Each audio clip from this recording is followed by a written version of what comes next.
Study with Sudhir में आपका स्वागत है। Today we are going to read about a very inspirational story about Santosh Yadav, the only woman in the world who has scaled Mount Everest not once but twice. Okay, so Santosh Yadav, and this is in conjunction with Maria Sharapova's story. So you need to read both these stories together, and they are together under the title of Reach for the Top. Part 1 is Santosh Yadav. We will do part 2, Maria Sharapova as well, the tennis player. Now, Santosh Yadav scaled Mount Everest in May 1992 and again in May 1993. That is, within a span of a year, she scaled Mount Everest twice, an incredible achievement, right? Now, she was born in Rewari in Haryana, and the name of the village in particular was Jonia Awas. But what is specific and particular about Haryana that you need to know is that Haryana का जो male to female sex ratio है वे काफी skewed है, and there is a tendency among people to favor a male child. Okay, which is why when her mother was expecting Santosh Yadav, there were already 5 brothers, and a holy man came in order to bless the expecting mother. At that point in time, the grandmother, Santosh Yadav's grandmother, said, no, we want a daughter now, because they already had 5 sons, and there she was, born as the sister, the youngest sister to 5 brothers in the town in Rewari in Haryana. So it's quite interesting that they wanted a daughter, which is quite surprising, but given the circumstances in the family, उसमें इतना surprise होने की भी जरूरत नहीं है. Now, attitude of society is an important element of this particular chapter, this particular essay, because, and that comes with regards to education of the girl child, with regard to when they should be married off, और इन दोनों के बारे में हम विस्तार से बात करेंगे. नाउ सबसे पहले तो इनका नाम संतोष, जिसका नाम है कंटेंटमेंट, यानी कि एक तरह से संतुष्टि, you feel very contented with what you are in life. But संतोष अपने नाम के बिल्कुल विपरीत थी, in the sense that she was never content with what the societal norms were, what the norms in society की ये करना है ये नहीं करना है, उससे उनको खुशी नहीं होती थी. फॉर इंस्टेंस, वहां पे सभी लड़कियां ट्रेडिशनल इंडियन ड्रेसेस पहनती थी, और संतोष को she prefer to wear shorts, again something which was not liked by society in Rewari in Haryana. Okay, so looking back, she says, and all the quotes that are mentioned for Santosh Yadav, आप उन quotes को याद रखिए, because काफी बारी आपको प्रश्न पत्र में उन कोट्स को दिया जाएगा और उन कोट को एक्सप्लेन करने को कहा जाएगा, या उनको एक तरह से रेफरेंस टू कॉन्टेक्स्ट, या किस कॉन्टेक्स्ट में ये संतोष यादव ने कहा उसके बारे में आपको एक्सप्लेन करने के लिए कहा जाएगा. तो इन कोट्स पर जरूर ध्यान दीजिए. She says that from the beginning I was quite determined that if I chose a correct and a rational path. Rational path मतलब जो कि सही path है, जो कि एक तरह से you can argue that this is a decision I have taken in the right way, right?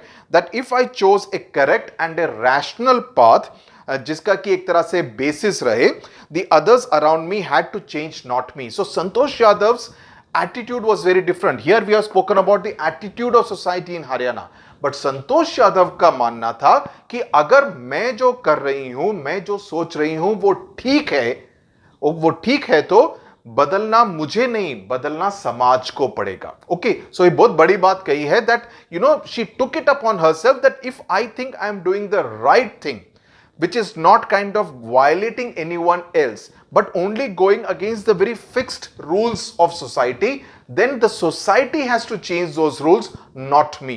If I want to wear shorts, I should be allowed to wear shorts and not be imposed the traditional Indian attire कि तुमको यही पहनना है. Okay, सो ये एक बड़ी बात संतोष यादव की है.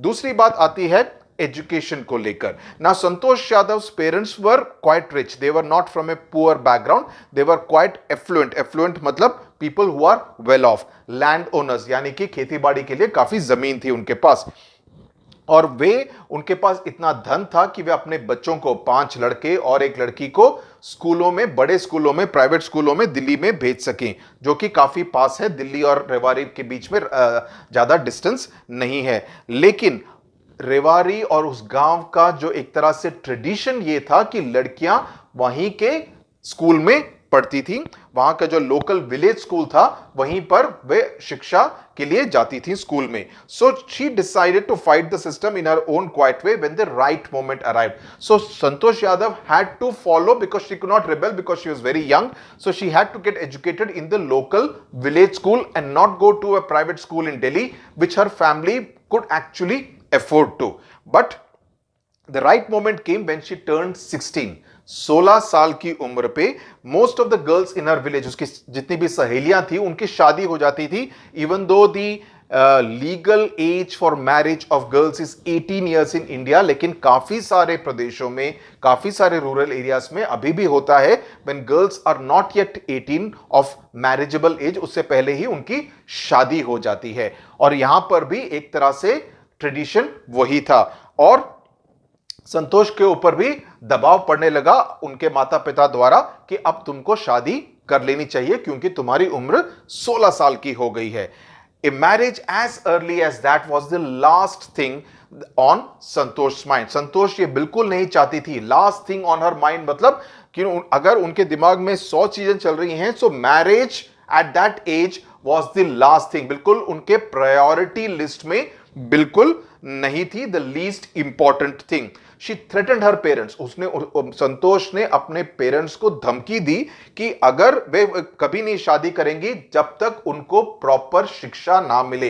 तो तब तक तो उनको विलेज के गांव के स्कूल में जाना पड़ा. लेकिन जब उनको मौका मिला 16 साल की उम्र में, उन्होंने धमकी दी कि जब तक मेरे को ठीक तरह से पढ़ाओगे नहीं तब तक मैं शादी नहीं करूंगी और कभी भी शादी नहीं करूंगी. और उन्होंने अपना घर छोड़ दिया और दिल्ली के एक स्कूल में उन्होंने दाखिला ले लिया अपने आप. ओके, तो 16 साल की उम्र तक संतोष में काफी एक तरह से हौसला था, काफी धैर्य था, काफी करेज था. Okay, and that is an important virtue of Santosh Yadav जिस पर आप ध्यान रखिए, नोटबुक में इस बात को नोट कर लीजिए.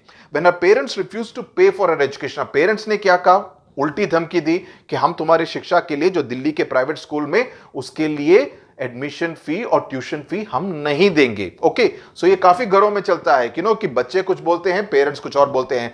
मोबाइल फोन चाहिए, मोबाइल फोन नहीं दिलाएंगे. मैं पॉकेट मनी से मोबाइल फोन ले लूंगा या अपने दादा दादी से पैसे उधार ले लूंगा. All those kind of things work, but here it's happening for something much more fundamental like education at the age of 16.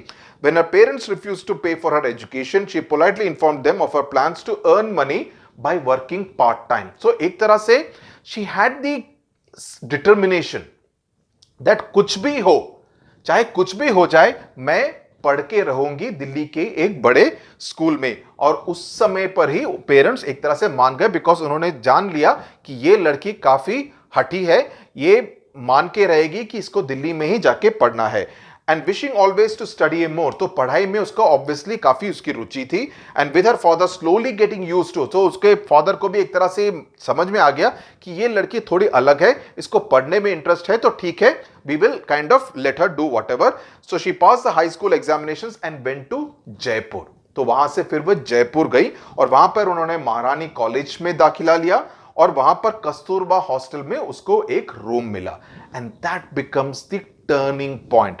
That becomes the turning point as far as Santosh Yadav is concern, because Kasturba hostel से उसको अरावली जो पहाड़ हैं, Aravalli hills जो हैं, okay, जिसके बारे में आपने ज्योग्राफी में जरूर पढ़ा होगा, वहां पर उसको वहां से अरावली हिल्स दिखते थे. और अरावली हिल्स में क्या देखती थी कि काफी सारे गांव वाले वहां पर जाते थे and suddenly they would vanish because obviously you will see them particular distance. अगर वो पहाड़ के उस तरफ चले जाते थे so it would look like they have disappeared behind the Aravalli mountains. So एक दिन संतोष ने ये डिसाइड किया कि मैं खुद ही जाके पता करूंगी कि आखिर उस तरफ कहां को जाते हैं. और वहां पर उनकी मुलाकात हुई कुछ माउंटेनियर से जो कि पहाड़ पर चढ़ते हैं और उन्होंने पूछा कि क्या मैं उनको ज्वाइन कर सकती हूं.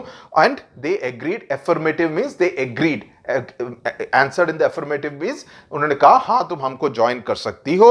एंड उससे उनकी माउंटेनियरिंग की शुरुआत हुई. So that was a turning point as far as Santosh Yadav is concern. तो अगर आपसे प्रश्न पूछा जाए, उनका टर्निंग पॉइंट यह था कि उन्होंने जयपुर में दाखिला लिया, महारानी कॉलेज में, कस्तूरबा हॉस्टल में रही, वहां से उनको अरावली हिल्स दिखे, और जब उन्होंने माउंटेनियर से मुलाकात की, उन्होंने कहा कि हां, आप हमारे गुट में शामिल हो सकती हैं.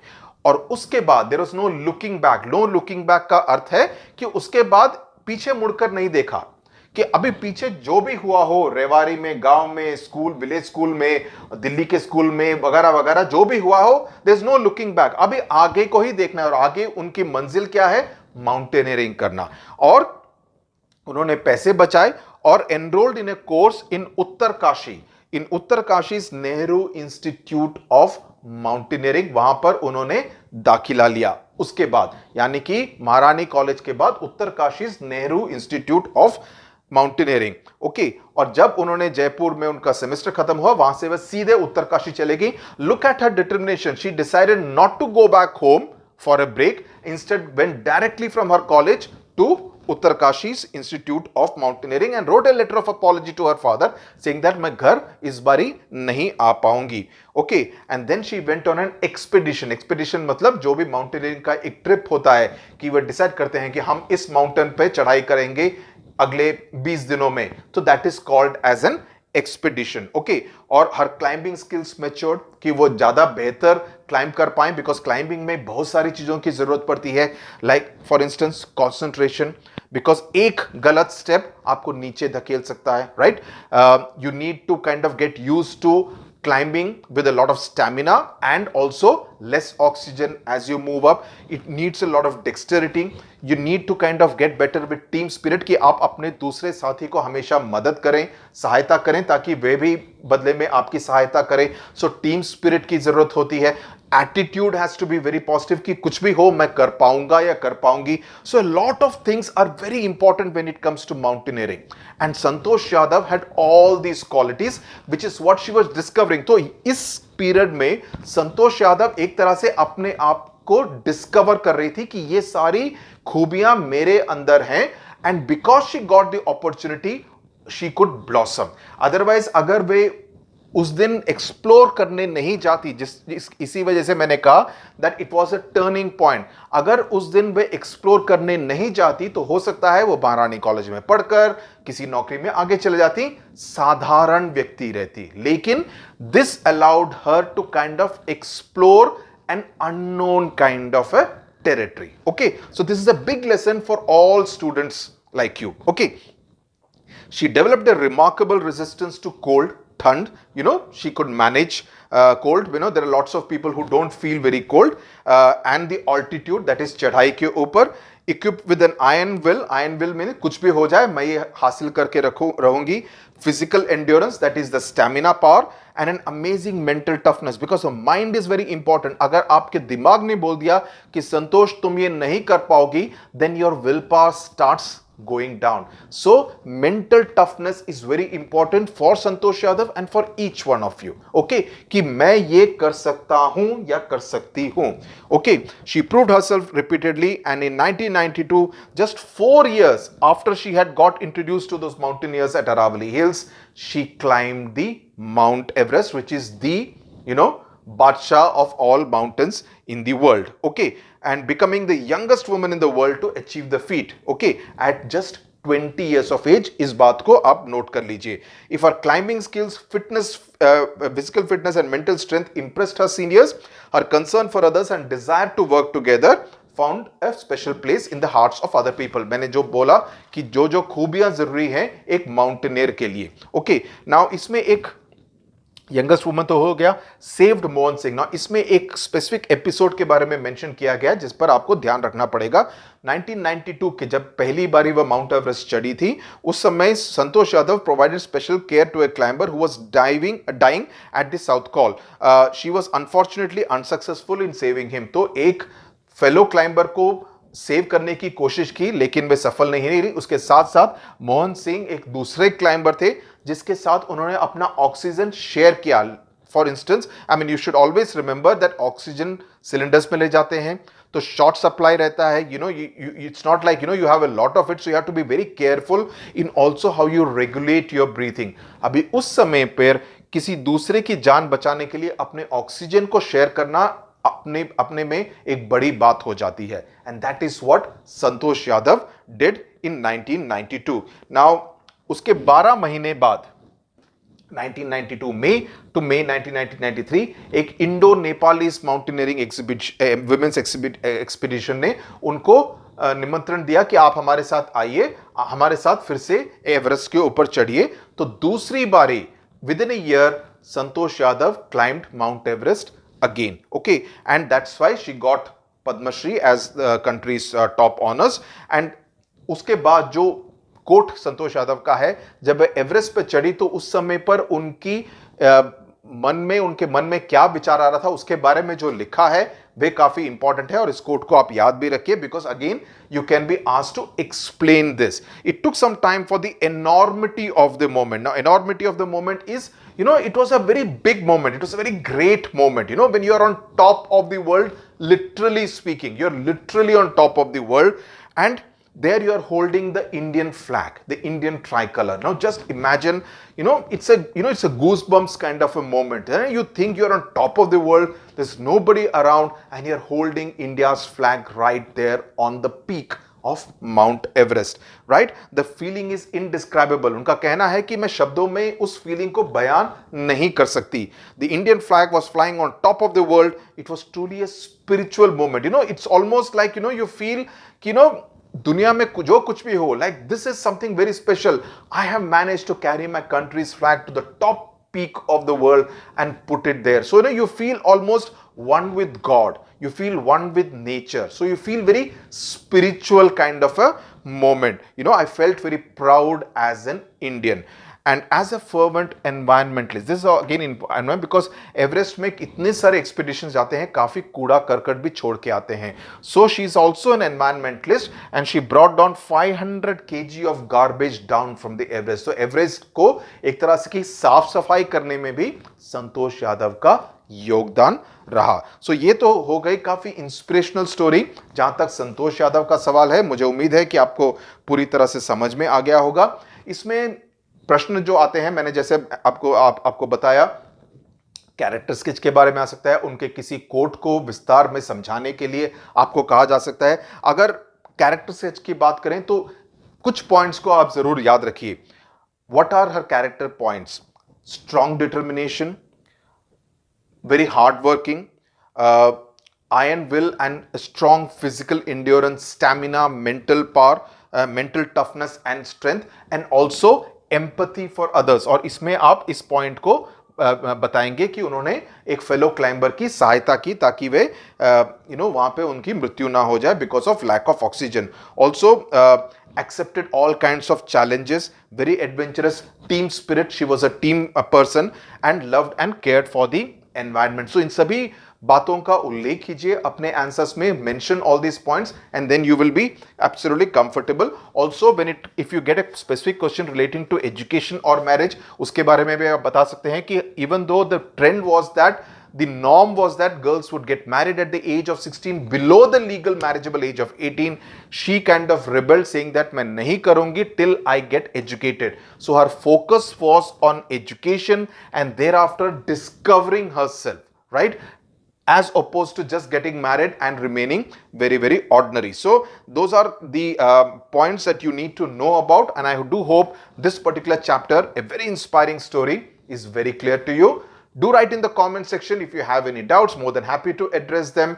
And please remember that all the chapters of English for CBSE class 9 will be here on Study with Sudhir। Explanation given in both English and Hindi so that students are comfortable with it। Thank you very much for watching।